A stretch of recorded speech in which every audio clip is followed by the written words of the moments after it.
மகளிர் உரிமை தொகை ரூபாய் 5000 வழங்கப்பட்டதை திருப்பூரில் பின்னலாடை தொழிலாளர்கள் சாதி மதங்களை கடந்து சமத்துவ பொங்கல் வைத்து கொண்டாடினர். சத்தியம் தொலைக்காட்சி வாயிலாக அவர் தங்களது மகிழ்ச்சியை வெளிக்காட்டியதை தற்போது பார்க்கலாம். மகளிர் உரிமை திட்டத்தின் கீழ் 1.31 கோடி மதிப்பிலான பெண் பயனாளிகளுக்கு அவரவர் வங்கி கணக்குகளில் நேற்று முன்தினம் 5000 ரூபாயானது தமிழக அரசு சார்பில் வழங்கப்பட்டது. இதனை தமிழகத்தில் உள்ள பெண்கள் மற்றும் பொதுமக்கள் பட்டாசு வெடித்தும் இனிப்புகள் வழங்கியும் கொண்டாடினர்.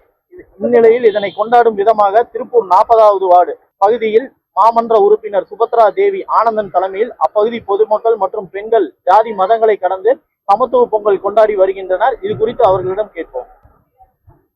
இன்று அனைத்து மகளிர்களும் மகளிர் உரிமை தொகை வழங்கிய தமிழக முதல்வருக்கு கோடைக்கால சிறப்பு தொகையான 2000 ரூபாயும் சேர்த்து மொத்தம் 5000 ரூபாய் அளித்த தமிழக முதல்வருக்கு நன்றி தெரிவிக்கும் விதமாக இன்று சமத்துவ பொங்கல் வைத்து அனைத்து மகளிர்களும் சந்தோஷத்துடன் கொண்டாடி கொண்டிருக்கிறோம்.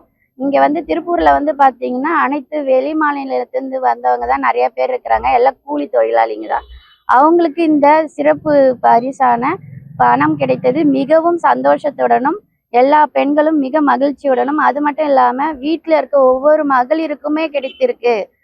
அது மிகப்பெரிய சந்தோஷமா எல்லா மகளிர்களும் கொண்டாடி கொண்டிருக்கிறார்கள். இதை வழங்கிய தமிழக முதல்வருக்கு எங்கள் மகளிர் சார்பாக நன்றியை தெரிவித்துக் கொள்கிறோம். தமிழக அரசு சார்பில் 5000 ரூபாயானது மகளிர் உரிமை திட்டத்தின் கீழ் வழங்கப்பட்டுள்ளது பெரும் வரவேற்பை பெற்றுள்ளது.